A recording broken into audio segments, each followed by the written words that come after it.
Hey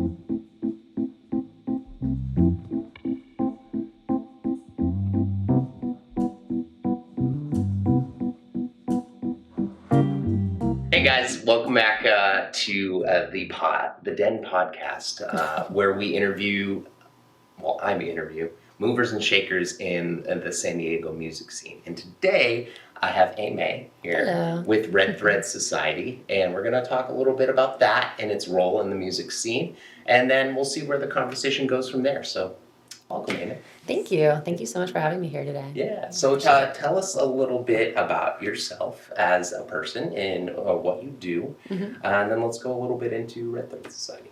Yeah, absolutely. So I'm from New Orleans, Louisiana, originally. I moved here in 2020 during COVID. I was working in the corporate world as a CPA, an accountant, and I wasn't feeling very fulfilled in that. And I realized that there was so much more opportunity in my life that I could have. And so I decided to pack everything up in my life and move here to San Diego. And that was one of the best decisions I could have ever made in my whole life. I was still working in the corporate world at that time, still in San Diego, working from home. And about 2 years ago, I'd say, I met a lot of people in this community that we have today. And I just felt so inspired by everybody around us. Like, everyone has their own unique talents, and everyone is like working towards their own divine purpose. And I started looking into myself, like, what is my purpose? Or like, what do I serve in this community, and how do I give back? And so I think about 2 years ago, I decided to quit the corporate life and just full on start my own thing. And that's how Red Thread started. So originally, it's called Red Thread Management. And that is kind of more my business of what I do, where it's one-on-one consulting. I do a lot of accounting and tax services for people, but I specialize mainly in small businesses and entrepreneurs and creatives. And because I have this like creative mindset with it, I really use creative problem solving in all of my clients.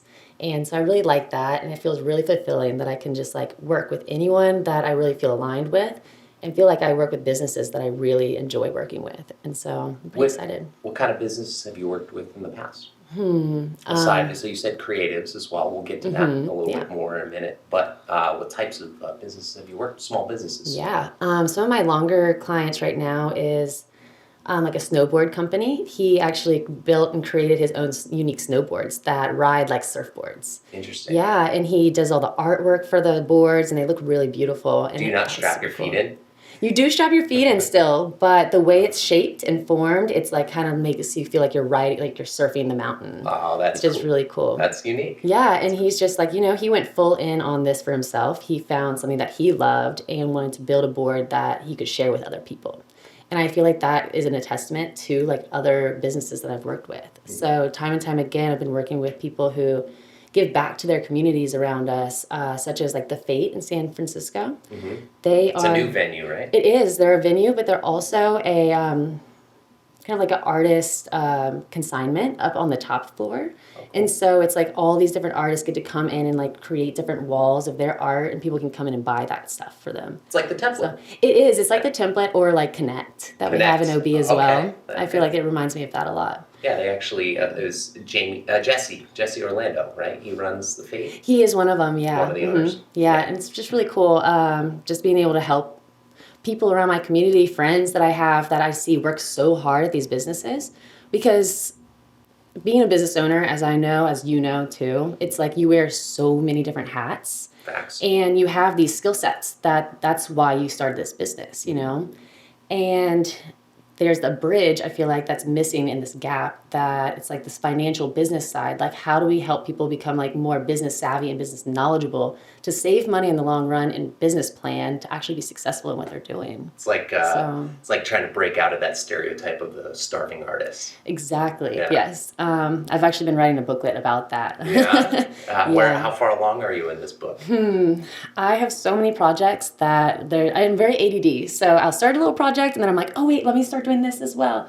But it's getting there. And that's a lot of what I like to talk about in public speaking. Yeah. Is breaking out of that starving artist mindset, because money is such a mentality. It's like, if you believe that you're not going to be successful, or you don't think you're going to make money in the business that you're doing, then you're not going to, Yeah. So like empowering people and believing that like what they're doing is worth it, I think makes such a difference. Now, in the context of Red Thread, what does that look like?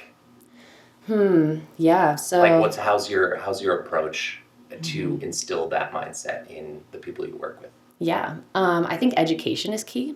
So I love to not only just like help people do these things, like yes, like people don't want to do their own bookkeeping and taxes and stuff, like that's cool. Like I'll do those kinds of things for you. But having these one-on-one meetings with people and actually coming up with an action plan and giving them their options and letting them know like what they can and can do with their business, I think really helps empower people to be able to like move forward in their own way. Nice. So, yeah. So when you came out to San Diego, did you initially start providing these services for the small businesses? Or did you start with a couple of independent artists and then kind of expand, cast a wider net?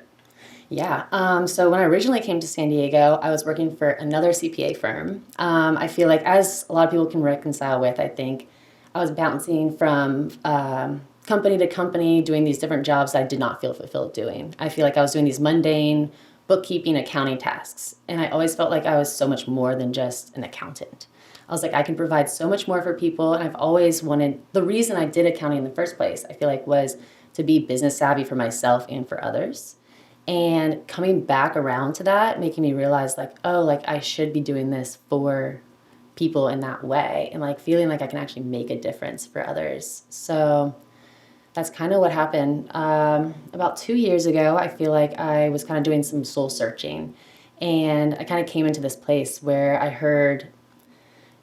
feel like this repeating sound saying leading by example. So I didn't really know what that meant at the time. So I was like, you know what? I'm just going to continue on and like just continue being unapologetically myself and leading in this way that like I feel like I can hopefully inspire others. And I feel like that actually caught on, and people started paying attention. And then eventually people started asking me if I could help them with their bands or help them with this project and different things like that. And so I started doing that. I was still working my full-time job in the corporate world, but I was also doing that on the side. And, in New Orleans? Here in San Diego. Yeah. You started that, okay. Yeah, I would say like probably about 2 years ago. But the idea for this, it started and the seed was planted in New Orleans? From the discontent you had working that? That's a good question. I would say so. I've always wanted to be an entrepreneur myself, and I've always wanted to help others do that as well. But I don't think I ever knew what that actually meant, or like how that was going to form. Until you saw it in context here in a creative community. Yeah, and I think that's what's so beautiful about like our life purpose is it kind of finds you, you know? You don't really have to try. So I love the analogy of like trying to shove a circle block into a square hole. Yeah, there we go. Vice versa. Vice versa. Yeah, okay, I think it was the vice versa. Square block, circle hole, whatever. And so like if you're trying to do that, it's just not fitting into that mold, like go find the hole that you fit into, you know, so to speak. And so I think that's why I was pivoting so much in my career until I finally found exactly what I felt like really aligned with me. And thus Red Thread was born. Yeah. Did that name come out of like a conversation you had with somebody in the community? How did that become a thing? Yeah. That's a really Red Thread one. It's got the rhyme, which is cool. It does have a rhyme. And also it just sounds like something like I want to be a part of. Thank you. Red Thread Society. Like hell yeah, sign me up. Yes. I feel like it definitely came to me, you know, like it was built out in front of me in some way. But I think I started doing these things and someone came to me and they're like, well, you have to come up with a name. Like you have to name your business. And I was like, wow, okay, so what's that going to be? And before that, I always kind of said I felt like I was chasing through this thread of life where like I was going towards my destiny in this way. And I started kind of researching like names like in that realm, and I stumbled upon Red Thread. And what Red Thread means is that every person has a red thread, and it's attached to all the people you're destined to meet in your life. And is that like a reference to like Greek mythology? It's like a Chinese proverb. Okay. Yeah. But it's like red thread of fate is kind of what it says. Okay. But and I do really believe that like we do have these like beautiful fate that we're supposed to have in our lives. Yeah. And one, it makes me feel more present with people that I meet, because I feel like every person I meet, it's like divine timing of like when I'm supposed to meet that person.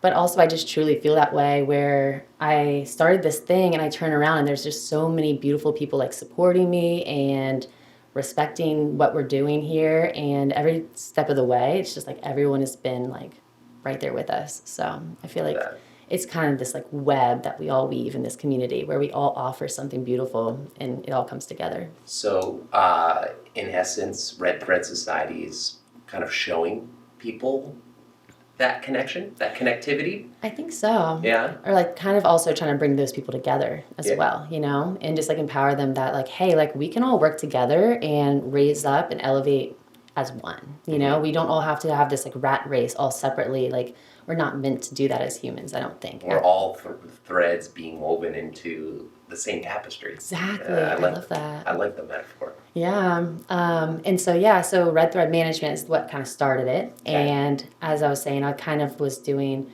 more clientele, doing like services for people in that way, where like business coaching is what I like to call it, because I do the accounting, but I do love the more creative side of it. Right. But from that was born Red Thread Society, where I felt like I wanted to inspire creatives to have financial stability and empower them through education in that way.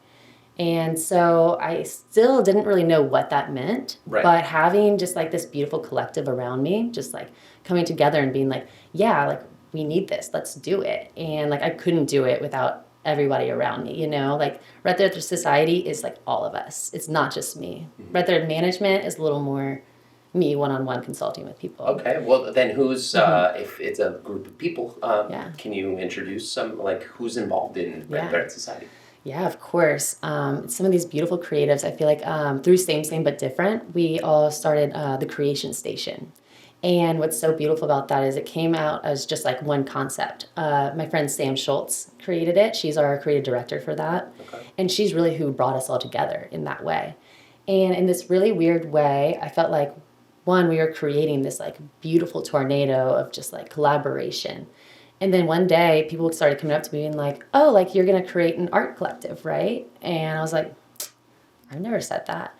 But, you know, I was like, yeah, for sure. I'm doing that. I'm creating an art collective. And next thing I know, I found this beautiful home in Point Loma. And I found these beautiful roommates that I barely knew at the time. And then now they're my best friends. And it's just all kind of unfolds in that way. And one of my roommates, Maddie Sevilla, she really helps me a lot with Red Thread Society. It wouldn't be anything without her. She's like the creative mind and I'm the business mind. So we kind of laugh. She's a little bit of like the left brain and I'm the right brain of the yin and yang. Yeah, exactly. The yin and yang. Yeah, and so she's actually the catalyst, I feel like, for a lot of our creative projects that we do as well. So. Now, let's go a little bit more into the services that you guys have done. What types of creative projects have you done so far? Yeah. So last year was year one. And so I think that, so to speak, a little like throwing stuff at the wall and seeing what sticks a little bit, or just whatever's like sparked our interest and creativity. So last year, I feel like we put on a lot of events at our home. We did a lot of kind of like cozy sessions where people came and played musicians would come. And then we also did this thing we called Dolly Gras. And that's how that was born. And so my roommate came to me, Maddie, and our friend Jesse Orlando, having this idea that they wanted to do something, an ode to Salvatore Dali. And we started talking, and it was kind of during Mardi Gras time. And as a person from New Orleans, we decided, okay, let's make this like this vintage Mardi Gras, like surrealist artist installation shebang. And we have this big stage in our backyard. We've got artists all over the place. So like, let's create something. So we ended up putting art installations in every single inch of our house for this event. We had it in our closets, in our drawer, like in our dressers, just like everywhere, every single inch. And it was very magical. I think we ended up having 200 people in our house that night, and everyone was just dressed up to the nines. And we were like, wow, that was really cool. We're going to have to start making this an annual thing. Yeah. And so, so this year, actually next weekend, April 12th, is Dolly Gras 2. Ooh. And we're doing it in a venue this time, and it's going to be really cool. That's exciting. Yeah. I had something, and it slipped away. Mm-hmm. Take your time. Yeah, no. You can edit this out. Dolly Gras. Other events. What I was just going to comment and say, you're giving a whole new definition to what a house party is. Yes. Everyone keeps on saying. So we're doing it at a venue this year, and I have had some complaints. People are like, "Ah, the house was so cool last year," and they're like, "Is it going to be the same? Like, it's going to have all that same magic." We're actually doing an installation called Dolly's House. Oh. And so it's going to be this like vintage installation with different like tiny universes and little cabinets and like just all sorts of things that are just like very surrealist. And What type of so it's primarily art installation? Are there going to be performers? What other things are going to be part of that, or have been a part of that event? Yeah, so we're going to have 2 stages, and mainly it's very like surrealist, psychedelic type music. But we wanted to have like this Mardi Gras, like New Orleans influence in it. Mm-hmm. So we have bands like Riva, who's jazz, and we have Fresh Veggies and Ricky G coming, who are all brass instruments. And we just have some really beautiful people. Mr. Eos, they're more psychedelic. And so it's going to be a really big, cool mix of everything, I think. Nice. So, yeah. So you mentioned these artists you've worked with them. Have you worked with them prior to with Red Thread? Like who kind of reeling it back into what Red Thread does. One, I'm excited for Dolly Gras. Thank you. Yeah, it's going to be really cool to experience. I'm excited. But going back to Red Thread, who are some of the first like artists that have you worked with any notable artists that you were really excited to work with? Yeah. Tell me a little bit about your clientele. Yeah, absolutely.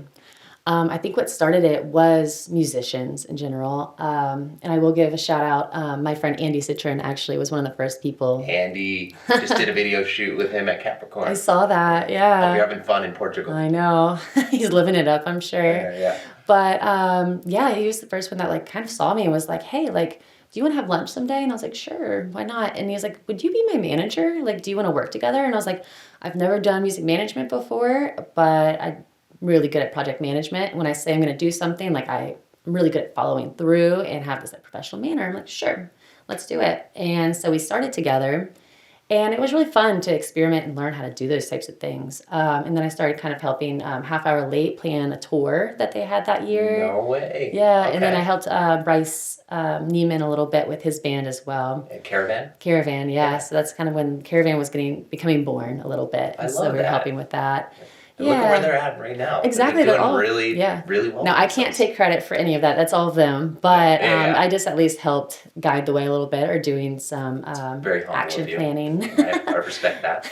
Well, and then I kind of decided like, okay, this is kind of what I want to do. Like, I don't know necessarily with just musicians, but I want to help people around the community put on these different events and projects and help them succeed in their businesses. And so I quit my day job and started doing that. And so I think that's kind of how it started shifting, was I did need to start making money doing this as well. That's fair. Yeah. And so I think that's kind of how I started shifting a little bit more into the entrepreneurship part of it, where I was helping more like businesses work with their things. Okay. But Moving forward, what kind of stuff do you have planned for Red Thread Society? yeah. Like, where would you like to see it next year?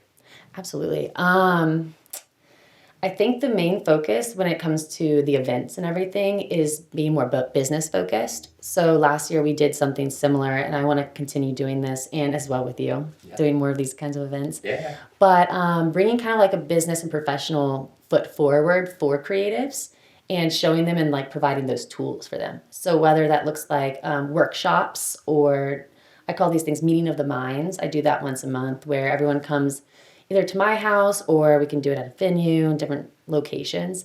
But really just having them talk about their quos and, is that the word? Their woes? Their Their woes in business. Yeah, whatever they need in their businesses. And I feel like they all kind of fit in this puzzle piece where someone's like, I'm having this hard time with my marketing and like I just can't like make ends meet in this way. And then there's someone there that's like, hey, like I'm actually a marketing person, or like this is what's worked with my business. Like let me give you some advice. And so it's been really cool in that way where, I'll kind of like curate the talks and I'll maybe give like a little presentation about something. But the people that are there in that present moment is what like builds it and makes it what it is. So I love that. you're definitely going to keep doing it. And I think it's has its own mind because I think it's just like building and morphing in the way it's supposed to be built. Right, along the lines of that whole red thread analogy. Yeah, exactly. I like that. The other thing I wanted to bring up was, from your experience doing red thread over the last couple of years, what have you seen is needed in the creative community, specifically the music community, because you've worked with bands and I'm in the business of doing videography for bands. Yeah. What have you observed that is needed in the community? Yeah. I think one, kind of like the will to like push things forward and like just unapologetically like show like I'm here, this is what I'm doing, and like just put that forward, and no matter what, like even if you're feeling kind of insecure about what you're doing, or because especially in the music industry or creative world, I feel like we have so many people that try to drag us down. As we can see, it's always, oh, like, why are you going to go into the music industry? You're never going to make money doing that. Like, you hear that from your parents, your professors, et cetera. But like unapologetically knowing like, no, this is my path and this is what I want to do, and I can work for it and I can have financial stability doing what I want to do. I think that's one big one. Another, for me, as I was saying, the reason I did start Red Thread was because I did feel this gap of everyone's so talented in this creative way, but then they don't have this like business mind on it. Like, okay, so like I have this talent, like how am I going to profit off that? How am I going to make money off doing that?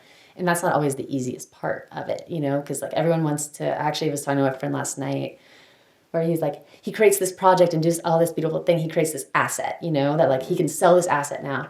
But instead of selling it and making money off of it, he moves on to the next project and he starts doing that because that's what makes his gears tick. And that's what was so exciting for him. I was like, but in the business mind, you have to look at that beautiful product that you just created and invested in and like, okay, how do I put that out into the world and create a living from that? Yeah, rather than just like reinvesting yourself in a whole new project again. Because that's what creatives want to do. They just want to keep creating. Right, yeah. And that's so beautiful and so amazing. But then like that can be really hard and draining financially for you. Right. So I think helping empower people in business and like learning like, okay, like look this scary part of this entrepreneurship in the eyes and move forward in that way. I think that's going to help people succeed more. I love that. Moment of silence. Yes. So I'm really excited about your event as well that you asked me to help with. Yeah. Let's talk a little bit about that, and then let's wrap this thing up. Yeah. Ayme and I are working on this EPK production night. Some of the observations I've had in the community is that musicians often lack really good live performance video, and I've also noticed that it's really expensive if you want good content in this day and age. If you want good content, you need to pay for that, right? And the people that are good at what they do, it's not cheap. Yeah. So I guess the goal behind this whole EPK production night is to bring together some really great content creators to kind of take off that added stress of the artists having to go out and find all these creatives, especially if they don't have a solid network and know these people. Bring them all here in one night and then be able to basically help them resume right? Because the EPK is the musician's resume. Yeah. And then fuel, bringing in what you do and being able to help guide once you have the asset. Yeah. Right? You have the asset and then you can know how to use that asset. Yeah. Exactly. So that's kind of where this idea of the EPK night kind of was born from. And it's really cool to be able to work with other like-minded organizations like Red Thread to be able to kind of join forces and provide different angles of creativity and business into something that is much needed for an artist. It is, absolutely. I think it's going to be really beautiful. And because I feel like, as you were saying, it is so hard to get all those missing pieces all in one together to create their EPK because it's not cheap and you have to really invest your time and money into doing that.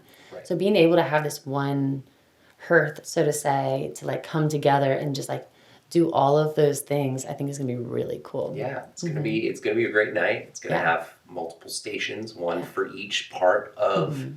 the EPK, the photos, the live videography. It's going to be at a nonprofit recording studio in PB called the Music Company, Mm-hmm. and I feel very blessed that they offered their space to provide this type of event for the community. Yeah. So I'm really excited to start that little Yeah. collaboration with that organization, and I'm excited for our first debut one. Yeah, you're just getting the wheel turning. Yeah. Then as it turns, I'm sure there'll be some things that you're gonna want to change up or like evolve in the way. But I'm excited to see like how this one goes and then like continue on. Yeah. Yeah. So thanks for being a part of it. I'm really excited to have you on board, and I'm excited to see how Red Thread grows, because I think you and I have both started something. We both created an asset, and now we're trying to like navigate the waters on how to have that be able to help us make of the living that we're doing, so that way we can keep amplifying and shedding more light on the people that, you know, are, in my opinion, deserving and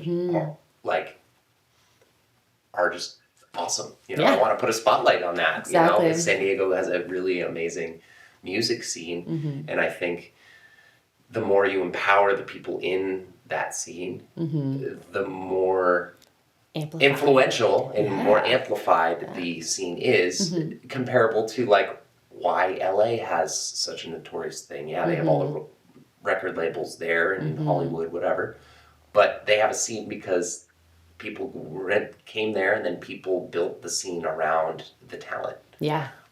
So I think San Diego's in a renaissance era of that, and I'm really excited to be a part of it and find other movers and shakers in the community like yourself, and let people know that, hey, we're here and we're trying to work with you guys. So let's see where this goes, and let's see what fruit comes from that. I'm really excited for that. Yeah, as I said, like this community has been so inspiring to me, and I'm just like, okay, how do I give back to it? So that's what this is. Sweet. Well, thanks for sharing a little bit what you do. I'm excited to kind of share what Red Thread Society does with the world, with the audience. And let's go out and do some great things in the community. I will. Yeah, thank you so much for inviting me here today. Of course. We'll get you with me. And the YouTube thing, drop a like, subscribe. We're going to be putting out more of these types of podcasts to help kind of crowdsource pro tips. Anywhere from performance tips, production, marketing, business. There's going to be a lot more coming. I'm really excited to share this and find all this. And if you know a mover and shaker in the San Diego music community, please drop a comment on the video or hit us up on Instagram. Peace.